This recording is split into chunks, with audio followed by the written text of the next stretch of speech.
Hello friends, कैसे हैं आप सभी लोग। स्वागत करते हैं आपका जीएसएम वर्ल्ड में। आरओ एआरओ का एग्जाम होने वाला है। कुछ लोग फरवरी में इसके होने की उम्मीद जता रहे हैं और जिसने भी ये आंकड़ा लगाया है वो मुझे लगता है गलत नहीं है। फिलहाल आपको अपनी तैयारी फरवरी के हिसाब से लेके चलनी है। ये नहीं सोचना है कि दिन बहुत कम बचे हैं और ये भी नहीं सोचना है कि बहुत ज्यादा टाइम है। अगर आप अभी से ठीक ठाक समय अपनी तैयारी को देते हैं, लगातार पढ़ाई करते हैं और साथ में रिवीजन भी करते हैं, क्वेश्चंस को करते हैं, तो आपकी तैयारी बेहतर हो जाएगी। तो फिलहाल समय बहुत ज्यादा नहीं है, इसीलिए अपनी तैयारी को अभी से मजबूत बना के रखिए। और आपकी इसी तैयारी को और मजबूत करने के लिए और आपकी तैयारी में और मजबूती भरने के लिए जीएस अनकवर्ड अर्थात हम कुछ बहुत ही हाई यील्ड इनिशिएटिव लेकर आ रहे हैं। जैसे सबसे पहला तो यही है कि हम आरओ एआरओ के प्रीवियस ईयर के जितने भी क्वेश्चंस हैं उनको सब्जेक्ट वाइज कराएंगे। इवन सब्जेक्ट वाइज भी ना होकर के टॉपिक वाइज होंगे। जैसे पहले पॉलिटी के क्वेश्चन करा रहे हैं तो पॉलिटी में शुरू से लेके आखिर तक अर्थात जैसे कॉन्स्टिट्यूशन मेकिंग, कॉन्स्टिट्यूशन की विशेषताएं, union and it's territory, fundamental right, fundamental duties और ऐसे क्रम से आगे बढ़ेंगे। ऐसे ही हर सब्जेक्ट में आएंगे, हिस्ट्री में, एनवायरमेंट में, साइंस में। इसके बाद पीसीएस के प्रीवियस ईयर के क्वेश्चंस कराएंगे, वो भी आरओ आरओ और पीसीएस वालों के लिए, दोनों के लिए जरूरी होंगे क्योंकि क्वेश्चन कहीं से भी पूछ सकता है और किसी लेवल का पूछ सकता है। लेंदी क्वेश्चन हो सकता है और साथ में वन लाइनर क्वेश्चन भी हो सकता है। तो दोनों की तैयारी बैलेंस करके चलनी है। यहाँ पीसीएस के क्वेश्चन को इसीलिए शामिल नहीं किया है क्योंकि जब आप वीडियो देखें तो आपके दिमाग में ये रहे कि हम आरओ आरओ के प्रीवियस क्वेश्चन देख रहे हैं और उसमें इस तरह के क्वेश्चन आए हुए हैं। आप इनको रट लीजिए एकदम से, ये कंपलसरी है, बिल्कुल जरूर याद होने चाहिए। इसके बाद हर सब्जेक्ट की टॉपिक वाइज क्वेश्चन सीरीज भी लाएंगे और वो क्वेश्चंस इस तरह से होंगे कि आपका पूरा चैप्टर आराम से कवर हो जाए। आप अगर नहीं भी पढ़े होंगे तब भी उन क्वेश्चंस के माध्यम से आपको पूरा चैप्टर कवर करा दिया जाएगा, ये गारंटी हमारी है। तो फिलहाल आगे बढ़ेंगे, लेकिन उससे पहले यदि आपने चैनल को सब्सक्राइब नहीं किया है तो कर लीजिए। बाकी यदि वीडियो पसंद आए तो उसे लाइक भी कर दें और जरूर कर दें। तो पहला क्वेश्चन है, भारतीय संविधान में मूल अधिकारों का विचार लिया गया है ब्रिटेन के संविधान से, आयरलैंड के संविधान से, कनाडा के संविधान से या अमेरिका के संविधान से। वैसे हमने पैट और आरओ एआरओ के लिए एक फैक्चुअल क्वेश्चंस की सीरीज शुरू की थी, उसमें ये सारे बता चुके हैं। पॉलिटी की कुछ 8 वीडियोस हैं लगभग। अगर वो आप देखना चाहें तो पॉलिटी की प्लेलिस्ट बनी हुई है, उसमें देख लें। बहुत ही इंपॉर्टेंट सेगमेंट को कवर किया है उसमें। तो अब यदि बात करें मूल अधिकार अर्थात फंडामेंटल राइट कहां से लिए गए हैं, तो उसका सही आंसर ऑप्शन डी हो जाएगा, अर्थात अमेरिका के संविधान से। इसके अलावा ब्रिटेन के संविधान से हमारी जो संसदीय प्रणाली है वो हमने ब्रिटेन के संविधान से लिया है। इसके अलावा एकल नागरिकता का प्रावधान भी कहां से है, ब्रिटेन से। और भी कई चीजें हैं, जब पॉलिटी को विस्तृत रूप में पढ़ाएंगे तब बताएंगे, यहाँ तो क्वेश्चन रिवाइज करा रहे हैं। आयरलैंड के संविधान से डीपीएसपी अर्थात राज्य के नीति निर्देशक तत्व, directive principle of state policy. इसके अलावा राष्ट्रपति अर्थात प्रेसिडेंट की निर्वाचन पद्धति, निर्वाचन का जो तरीका है उनका, वो लिया गया है कहां से, आयरलैंड के संविधान से। कनाडा से हमने संघीय व्यवस्था ली है, हमारा जो संघीय ढांचा है वो कनाडा के संविधान से प्रेरित है। और ये क्वेश्चन आया था Uttar Pradesh UDA LDA exam में 2010 में। यूडीए एलडीए का एग्जाम पहले होता था उत्तर प्रदेश में, जैसे आरओ आरओ का होता है वही था लगभग। प्रत्येक क्वेश्चन के नीचे वो किस वर्ष आया है, किस एग्जाम में आया है, वो भी दे दिया है। अगला है, निम्नलिखित में से किस एक अधिनियम ने भारत में संघीय शासन की व्यवस्था दी थी। भारत सरकार अधिनियम 1909, भारत सरकार अधिनियम 1919, भारत सरकार अधिनियम 1935 या भारत स्वाधीनता अधिनियम 1947। इसका सही आंसर अगर आपने पढ़ा होगा तो हो जाएगा ऑप्शन सी, भारत सरकार अधिनियम 1935। 1935 में भारत में संघीय व्यवस्था अपनाने की बात की गई थी, लेकिन इसके लिए कुछ शर्तें रखी गई थी। चूंकि वो शर्तें पूरी नहीं हो पाई, इसीलिए संघीय व्यवस्था कभी अस्तित्व में आई नहीं। इसके अलावा 1935 के अधिनियम में एक बात और की गई थी कि केंद्र में द्वैध शासन लागू किया जाए और राज्यों में द्वैध शासन जो लागू था उसको हटा दिया गया था 1935 के अधिनियम से। अगला क्वेश्चन है, किसने कहा था कि संविधान सभा कांग्रेस थी और कांग्रेस भारत था। ऑस्टिन ने, टीआर एटली ने, विंस्टन चर्चिल ने या फिर लॉर्ड माउंटबेटन ने। संविधान सभा कांग्रेस थी और कांग्रेस ही भारत था, ये किसने कहा था, तो इसका सही आंसर हो जाएगा ऑप्शन ए, ऑस्टिन ने। इसमें चर्चा करने लायक कुछ विशेष है नहीं, आगे बढ़ते हैं। फिलहाल अगला क्वेश्चन है, भारतीय संविधान में मौलिक कर्तव्य का विचार लिया गया है कहां से। अमेरिका के संविधान से, ब्रिटिश संविधान से, सोवियत संघ के संविधान से या फिर फ्रांस के संविधान से। इसका सही आंसर हो जाएगा सोवियत संघ या सोवियत रूस कह सकते हैं इसे। कहने का मतलब जो वर्तमान में रूस है, जिसे रसिया भी कहते हैं, वो अपने विभाजन से पहले अर्थात 1991 से पहले सोवियत रूस कहलाता था। वहां से हमने मौलिक कर्तव्य का विचार लिया है अर्थात फंडामेंटल ड्यूटीज। अमेरिका के संविधान से क्या क्या लिया गया बता चुके हैं, ब्रिटिश से भी बता चुके हैं। फ्रांस के संविधान से जो चीजें ध्यान रखनी चाहिए आपको, वो पहला तो ये कि गणतंत्रात्मक व्यवस्था जो है वो कहाँ से ली है, फ्रांस के संविधान से। इसके अलावा प्रस्तावना में 3 वर्ड्स देखे होंगे आपने, स्वतंत्रता, समानता, बंधुत्व। ये 3 वर्ड्स फ्रांस के संविधान से लिए गए हैं या फिर फ्रांस की क्रांति से भी कह सकते हैं हम। तो कुल मिला के 4 चीजें फ्रांस के संदर्भ में आपको ध्यान रखनी है। ये क्वेश्चंस आप देख रहे हैं, हालांकि पुराने हैं, पीईटी के एग्जाम से सरल लग रहे होंगे आपको। अगला है, भारतीय संविधान में सन्निहित मौलिक अधिकारों की अवधारणा किस देश के संविधान से ग्रहण की गई है? 2014 में आरओएआरओ में आया था ये। इसके अलावा यूडीए एलडीए में आ चुका है 2006 में। तो देखो क्वेश्चन रिपीट हुआ, ऐसे ही क्वेश्चन रिपीट होते रहते हैं। फिलहाल बताना है मौलिक अधिकार कहाँ से लिए गए हैं, फ्रांस, ब्रिटेन, संयुक्त राज्य अमेरिका, रूस। बता चुके हैं तो ऑब्वियसली इसका आंसर सही हो जाएगा ऑप्शन सी, संयुक्त राज्य अमेरिका। अगला है, भारत के संविधान निर्मात्री सभा के अध्यक्ष कौन थे? Doctor Rajendra Prasad, doctor B R Ambedkar, V N Rau या टीटी कृष्णमाचारी। संविधान निर्मात्री सभा के अध्यक्ष, तो इसका सही आंसर हो जाएगा ऑप्शन ए, डॉक्टर राजेंद्र प्रसाद। इसके अलावा पूछ ले डॉक्टर बी आर अम्बेडकर काय के अध्यक्ष थे, तो अधिकांश लोग जानते होंगे संविधान सभा में प्रारूप समिति के अध्यक्ष अर्थात जिनको संविधान लिखने की जिम्मेदारी सौंपी गई थी, उसके अध्यक्ष कौन थे? Doctor B R Ambedkar. B N Rau ये संवैधानिक सलाहकार थे।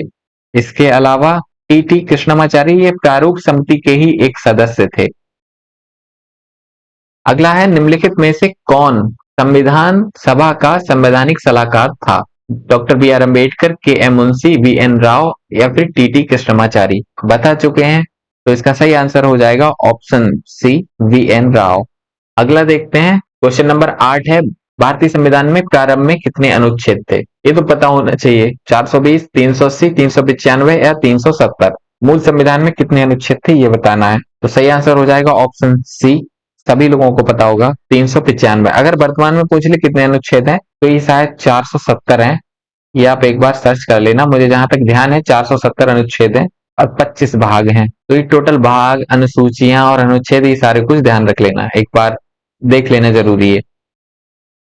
अगला है, संविधान सभा द्वारा भारतीय संविधान को स्वीकृत किया गया था 15 अगस्त 1947 को, 30 जून 1948 को, 26 नवंबर 1949 को या 26 जनवरी 1950 को।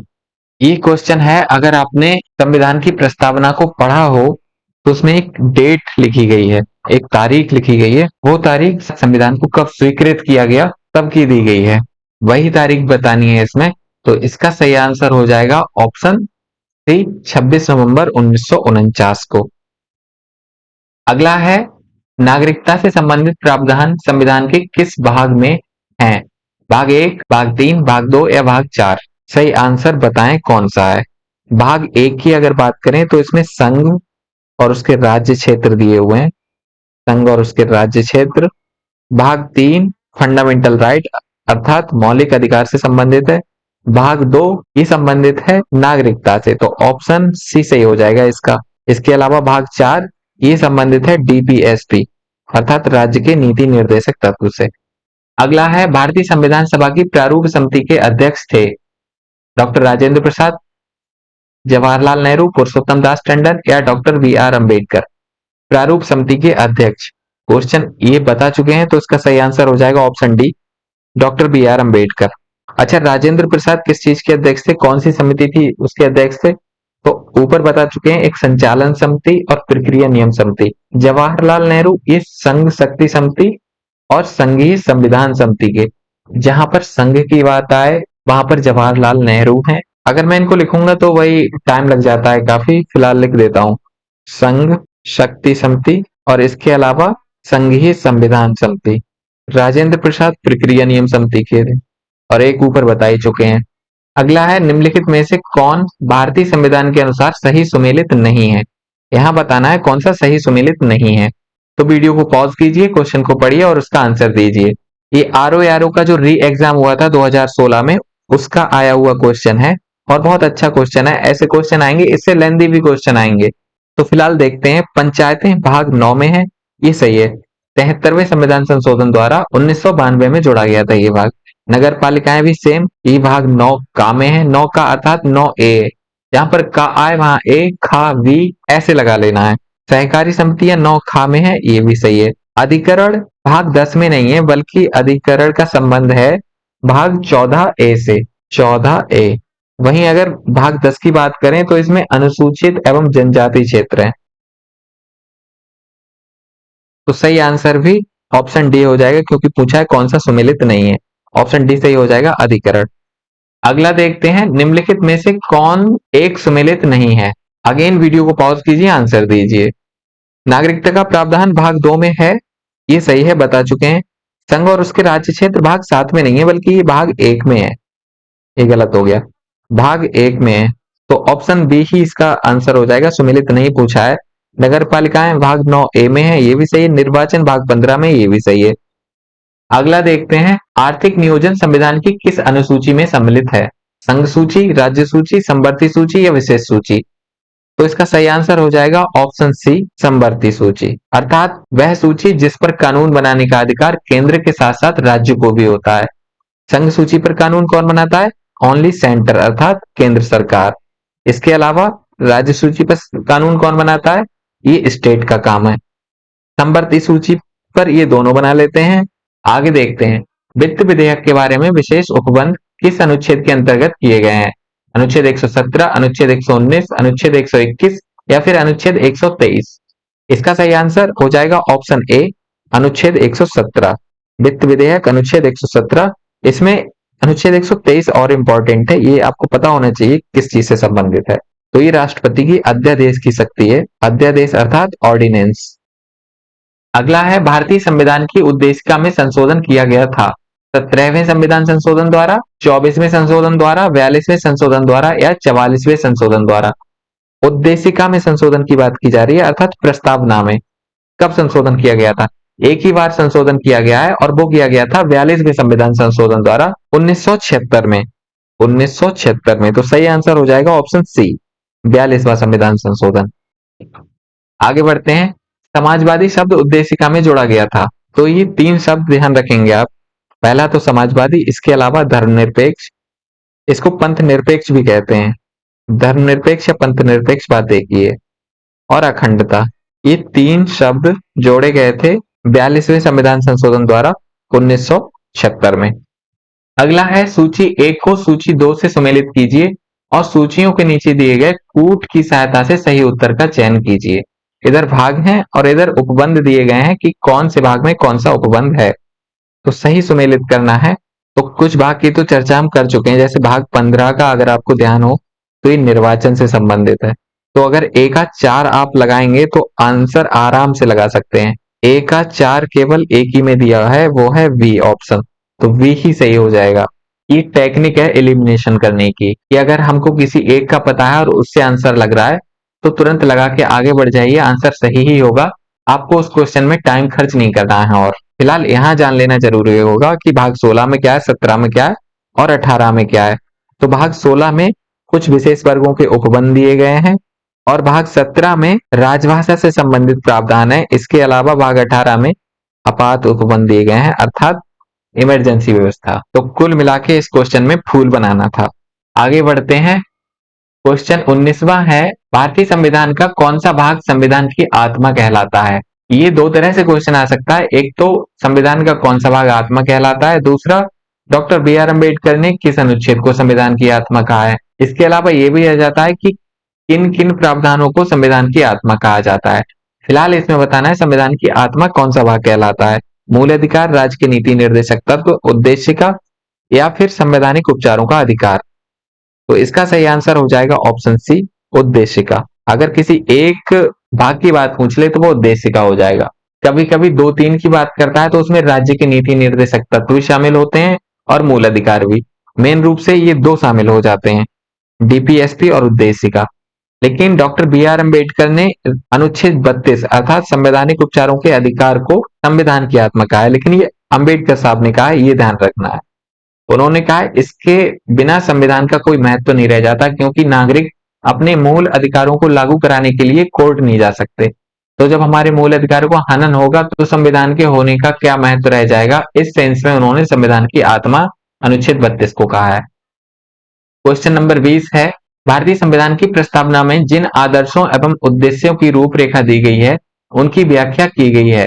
मूल अधिकारों के अध्याय में, राज्य के नीति निर्देशक सिद्धांतों के अध्याय में, मूल अधिकारों, राज्य के नीति निर्देशक सिद्धांतों एवं मौलिक कर्तव्यों के अध्याय में, या फिर संविधान के पाठ में कहीं नहीं।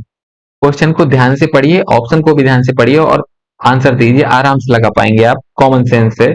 कि प्रस्तावना में जिन आदर्शों एवं उद्देश्यों की बात की गई है उनकी व्याख्या कहाँ देखने को मिलती है, तो ऑब्वियसली इसका आंसर ऑप्शन सी सही हो जाएगा कि वह मूल अधिकार में भी देखने को मिलते हैं, डीपीएसपी में भी देखने को मिलते हैं और मौलिक कर्तव्यों में भी देखने को मिलते हैं। तो ऑप्शन सी सही हो जाएगा इसका।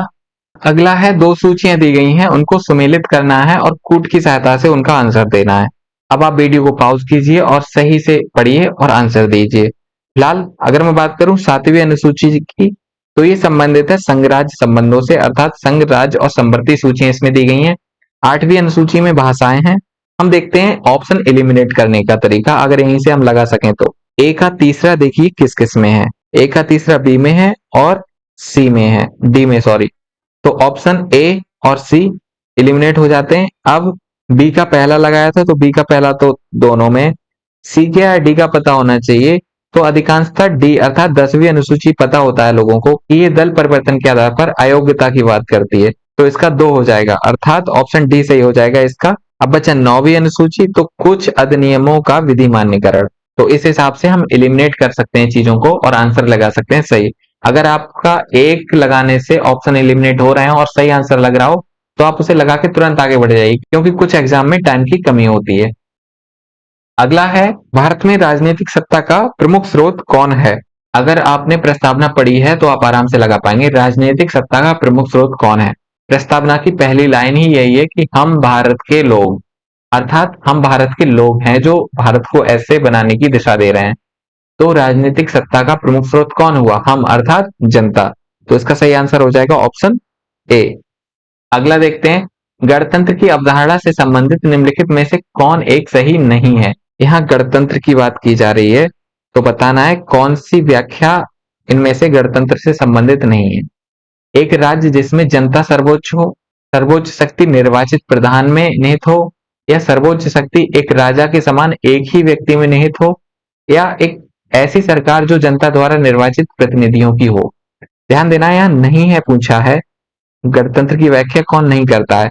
तो इसका सही आंसर अगर आप ध्यान कर पा रहे हो तो ऑप्शन सी सही हो जाएगा कि सर्वोच्च शक्ति एक राजा के समान एक ही व्यक्ति में निहित हो, ये गणतंत्र का अर्थ नहीं होता है। गणतंत्र में प्रधान एक ही होता है पर उसको चुना जाता है जनता के द्वारा। अगला है, भारत के संविधान के अंतर्गत कौन सा अनुच्छेद कारखानों में बालकों के नियोजन का प्रतिषेध करता है।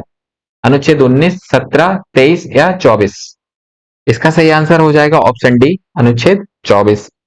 अनुच्छेद 19 में स्वतंत्रता की बात की गई है, वाक एवं अभिव्यक्ति की स्वतंत्रता, संघ एवं सम्मेलन बनाने की स्वतंत्रता, 6 तरीके की स्वतंत्रता है।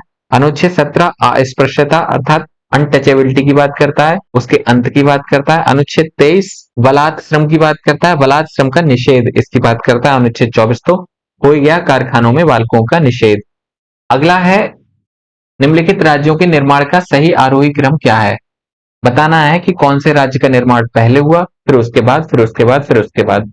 हमारी जो पॉलिटी की सीरीज है उसमें हमने इसके लिए ट्रिक भी बताई है याद करने के लिए। तो फिलहाल इसमें पहले नागालैंड का गठन हुआ था, फिर मेघालय, फिर सिक्किम, फिर अरुणाचल प्रदेश। तो ऑप्शन ए सही हो जाएगा, नागालैंड, मेघालय, सिक्किम और अरुणाचल प्रदेश। इसमें ये चिंता नहीं करनी है कि हमने और कुछ नहीं बताया, क्योंकि पॉलिटी में हम ऑलरेडी चीजें बता चुके हैं, या फिर आगामी जब कंसेप्चुअल क्वेश्चन कराएंगे तो उसमें सारी चीजें बताएंगे, एकदम निश्चिंत रहना है। फिलहाल ये 2013 का क्वेश्चन है मेंस का।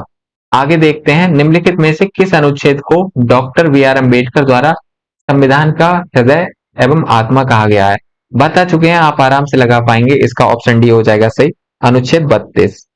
अर्थात संवैधानिक उपचारों का अधिकार जिसमें दिया गया है वो है अनुच्छेद 32 और इसको संविधान की हृदय एवं आत्मा कहा है। किसने कहा है, ये ध्यान रखना है, डॉक्टर बी आर अम्बेडकर ने।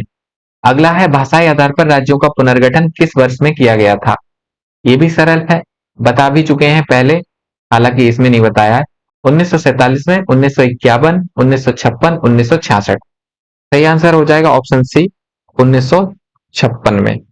1956 में ही राज्य पुनर्गठन अधिनियम आया था, जिसके आधार पर राज्यों का पुनर्गठन किया गया।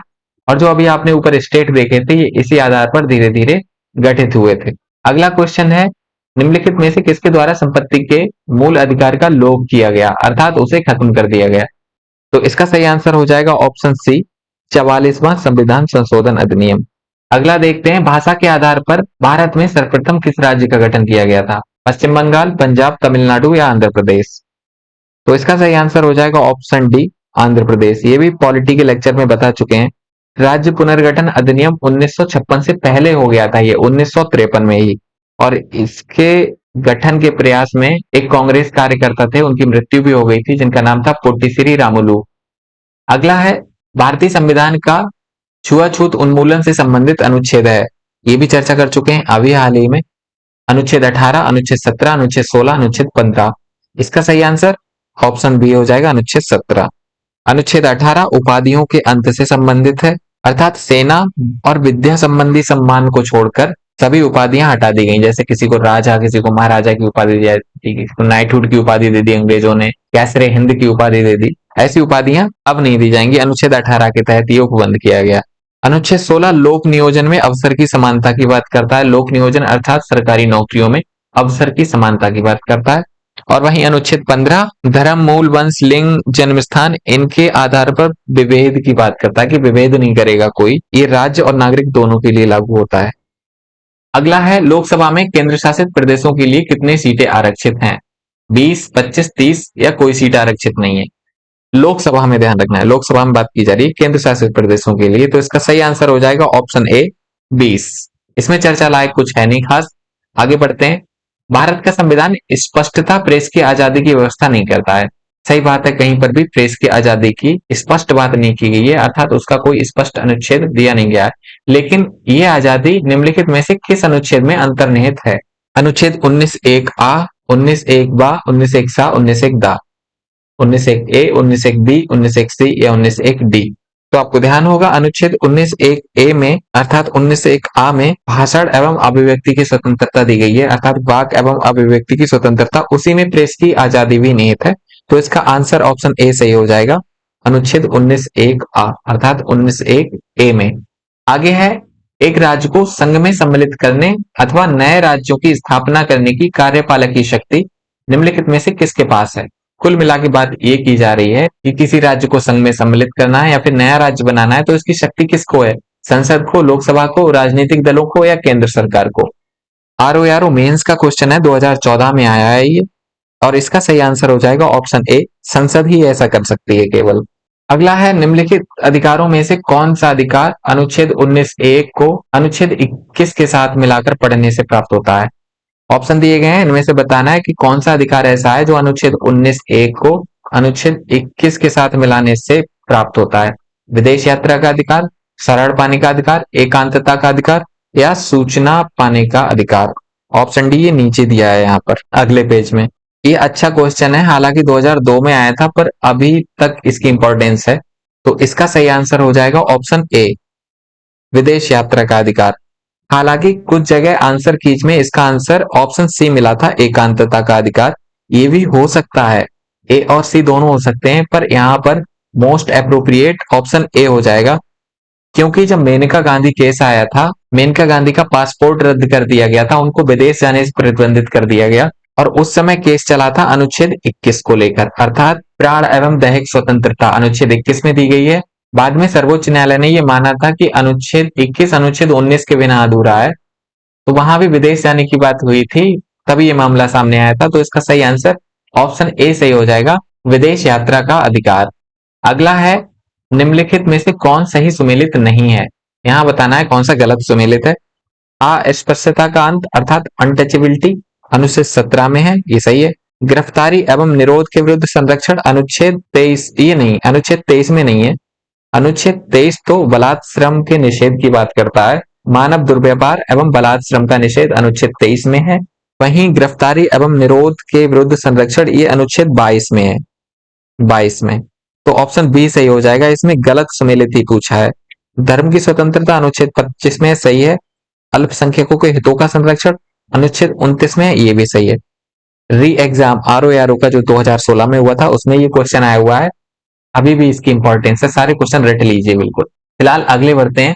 धार्मिक स्वतंत्रता के अधिकार के प्रावधान के अंतर्गत सम्मिलित हैं। धार्मिक स्वतंत्रता की बात की जा रही है यहाँ पर। कौन कौन से इसमें सम्मिलित होंगे? धर्म प्रचार करने का अधिकार, सिखों के कृपाण धारण करने का अधिकार, राज्यों को समाज सुधारक विधि निर्माण का अधिकार, धार्मिक निकायों को लोगों का धर्म परिवर्तन करने का अधिकार। तो इनमें से कौन सा धर्म की स्वतंत्रता में शामिल होगा? तो ऑब्वियसली अगर आप कॉमन सेंस लगा पाए तो कोई भी धार्मिक निकाय लोगों का धर्म परिवर्तन क्यों कराएगी जब तक उसके मन में ना हो? तो ये तो नहीं होगा। धर्म परिवर्तन के अधिकार की बात नहीं की गई है धार्मिक स्वतंत्रता में, जबकि ऊपर के तीनों ये शामिल हो जाएंगे। तो ऑप्शन ए सही हो जाएगा इसका, 1, 2 और 3। अगला है बंधुआ मजदूरी उन्मूलन अधिनियम संसद में कब पारित किया गया था? 1971 में, 1976 में, 1979 में या फिर 1981 में? ये 2 बार क्वेश्चन आ चुका है अर्थात रिपीट हुआ है, तो ये भी आप ध्यान रखें। इसका सही आंसर हो जाएगा ऑप्शन बी 1976 में। चर्चा लायक कुछ है नहीं इसमें। आगे बढ़ते हैं। सूचना का अधिकार एक मूल अधिकार है, एक विधिक अधिकार है। ए और बी दोनों, ना तो ए और ना ही बी। सूचना का अधिकार कौन सा अधिकार है? तो ये एक मूल अधिकार भी है और एक विधिक अधिकार भी है। तो ऑप्शन सी सही हो जाएगा इसका, ए और बी दोनों। आगे बढ़ते हैं। भारतीय संविधान की प्रस्तावना में प्रयुक्त समाजवाद शब्द निम्नलिखित में से किस अनुच्छेद या अनुच्छेदों के साथ मिलाकर पढ़ने से सर्वोच्च न्यायालय को समान कार्य के लिए समान वेतन को मौलिक अधिकार परिभाषित करने की शक्ति प्राप्त हुई थी? कंफ्यूजिंग क्वेश्चन है, ध्यान से पढ़िए वीडियो पॉज करके। मैं बता रहा हूं क्या रहा है क्वेश्चन। क्वेश्चन के कहने का मतलब है प्रस्तावना में जिस समाजवाद शब्द का प्रयोग हुआ है उसको किस अनुच्छेद के साथ मिलाकर पढ़ने से सर्वोच्च न्यायालय ये फैसला कर पाया कि समान कार्य के लिए समान वेतन जो कि डीपीएसपी का भाग है वह एक मौलिक अधिकार के रूप में भी है। ये डिबेट है बहुत बड़ी, डीपीएसपी और मूल अधिकारों की। इस पे चर्चा कभी बाद में करेंगे। फिलहाल इसका आंसर हो जाएगा 14 और 16, ऑप्शन डी। अगला है भारतीय संविधान में समानता का अधिकार जिन 5 अनुच्छेदों द्वारा स्वीकृत है वे हैं अनुच्छेद 13 से 17, अनुच्छेद 14 से 18, अनुच्छेद 15 से 19, अनुच्छेद 16 से 20।